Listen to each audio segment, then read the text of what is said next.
But don't you worry, a hero descends. What? There are no heroes in this world? Oh, but there totally are. My name is Travis Touchdown. I'm the last hero around, here to save the world. I'm also just a passing assassin. Here we go. Taking a kill trip on Death Road. The world of No More Heroes is full of references. From Japanese movie director Takashi Miike to The Legend of Zelda, Super Smash Bros., Star Wars, there are lots and lots of references that shape Travis Touchdown's character, story, and his journey. I don't know if I can make you guys love Travis Touchdown, the creative director Goichi Suda, or No More Heroes in general, but if you don't, it will be your loss, not mine. Nearly after a year, No More Heroes 3 lost its Nintendo Switch exclusivity and released for PlayStation, Xbox and PC, which gave me another reason to play it from scratch. I need to say, if you never played Grasshopper manufactured games before, it might take some time to hook you in. Nearly every title of this team is quite unorthodox, from Killer 7 to Killer is Dead, Silver Case to No More Heroes. Lollipop Chainsaw might be their most usual title with more usual zombie killing stuff, but oh well. As I said, I love Travis Touchdown, I love Robin Atkin Dawn's voice acting with this character, and I welcome you to the Garden of Insanity. I'm already sick of seeing that shit. With this sort of thing, from like the second time you see it, your brain already understands what's going on. You can't not see it as fake. Oh, snap! First things first, it would be better if you played the previous titles first, to see how Travis Touchdown starts as a low-life loser otaku assassin and turns into one of the most badass but still otaku assassins of all time. Still, you can also start with No More Heroes 3, yet you might miss lots of character relationships, their development, or the impact of some events. The story starts with several years after the events of Travis Strikes Again, but the root of it takes us to 20 years ago, where a kid named Damon meets a stranded alien form called Fu and forms a friendship with it. As an ET reference, Damon and Fu connects with each other, builds a starship, and Fu promises that he will be back 20 years later. In the present time, Damon is now a CEO of a giant organization waiting for Fu. As expected, Fu arrives with his alien army and 9 trusted alien assassins to conquer Earth. To stop this whole alien invasion mess, Travis transforms just like Kamen Rider and takes the battle to the aliens. However, behind all of this, Travis's femme fatale wife Sylvia has begun her preparations to involve Fu and his alien assassins and Travis into the Galactic Assassins leaderboard, as Travis enters from the 10th place. Just like in No More Heroes 1 and 2, Travis must complete preliminary battles to unlock a new ranking battle from 10th place to 2nd until he faces Fu himself. Oh, nice, scary eyes. That's what I want to see. Come at me. Kill me. Demons don't got shit on me. I'll kill you. You're getting real fucking crazy now. That's what I'm talking about. Ah!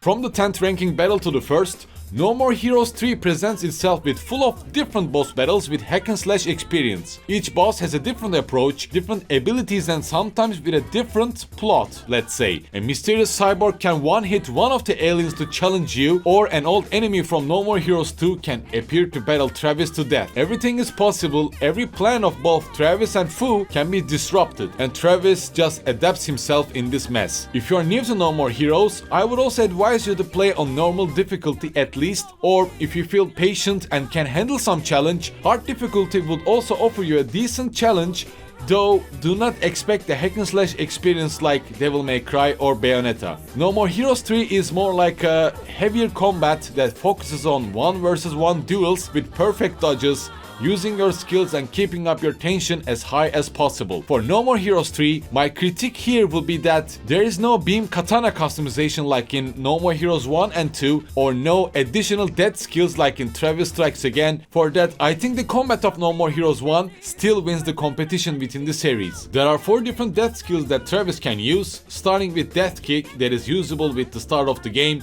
and 3 other skills that lets you force push any enemy, placing a slow motion area upon the ground, and Death Rain skill that attacks any enemy within that radius. These can be unlocked by their 8th ranking boss fight, so my advice will be to reach that point first if you want to complete any additional defense missions. These 4 skills can make Travis stronger than before and can make the game even more entertaining. There is no beam katana customization like in No More Heroes 1 and 2, So Travis is mostly doing the same combos over and over again throughout his journey. There are 5 different skills that can be unlocked within the skill tree, but I don't think these are just enough. I wouldn't say no to more depth skills that can be changed during open world or beam katanas for different playstyles. Also, as a side note, 5th rank battle grants Travis to do another transform ability, which again will help you a lot with the side missions. Have you been watching him? Yeah, I was observing him. Thanks to you, I was able to stop him. He was one tenacious dude. Yeah, you got that right. All right, champ. Let's run.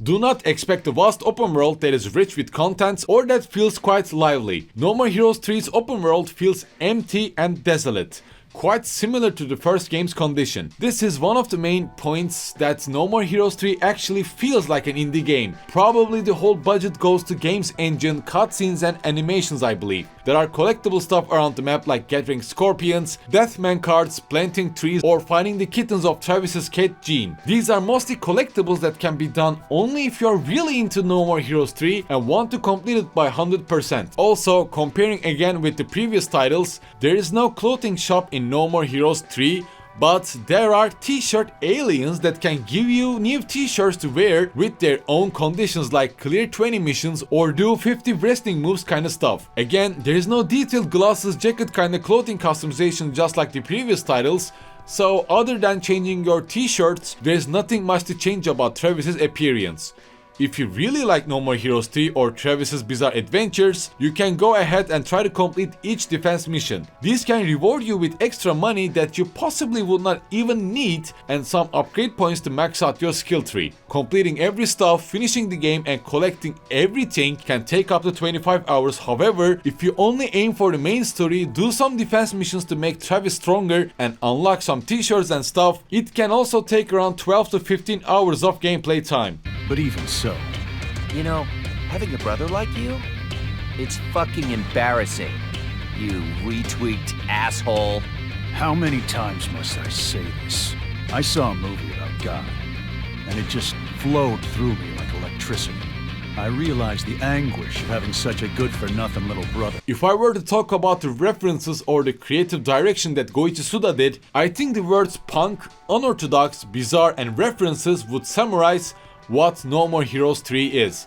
As I said before, there are lots of references from the Terminator to even characters breaking the fourth wall to make a joke about Marvel Cinematic Universe. Travis just doesn't care at all. I think my favorite of it all is the anime ending that plays after each ranking battle. This Japanese piece changes by each ranking battle, sometimes gets slower and sometimes even faster, depicting the whole situation that Travis is in and how messy that things are turning into. Other than that, by showing the dialogues of Fu with the alien assassins, you start to feel that Travis and Fu aren't that different in the first place. In addition to that, to be honest, sometimes Fu actually kinda gave me the vibes of the Travis from the first game. We learn more about Fu with these cutscenes, his insecurities and his relationship with other Galactic assassins, while we see Travis that just sleeps before a battle and probably is already used to this bloodbath and insanity. Another absurd but yet again funny reference is, well, maybe this might be a spoiler, so don't look at the boss name here, okay?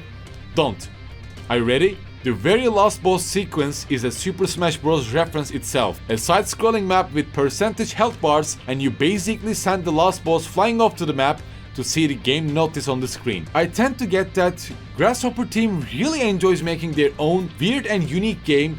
They probably don't care if it doesn't sell millions of copies, they just want to make the game that they really want, that will just please their fans and of course earn some money for the living. Grasshopper manufacturer might be the David Lynch of video game industry. Or Takashi Miike if I were to stick with Travis's love for Miike. No way. For reals? You're... My name is Miike. You're a friend of his, right? Mr. Miike, you're really Takashi Miike. Are you shooting something here? You finally making your Hollywood debut? I love Grasshopper, I love Travis Touchdown, and I love No More Heroes series. However, this doesn't change the fact that there are lots of missing elements from the previous game, and these are mostly the customizations. I still find the first title the most memorable of them all, but No More Heroes 3 might be better than the second title also. No More Heroes 3 could have offered more, but it sure does offer an absurd, memorable, entertaining bloodshed story, alright. It is probably the last adventure of Travis Touchdown that ends with an even bigger twist than before, so I hope Goichi Suda brings back the fourth and the final journey of Travis that would end this unique masterpiece series.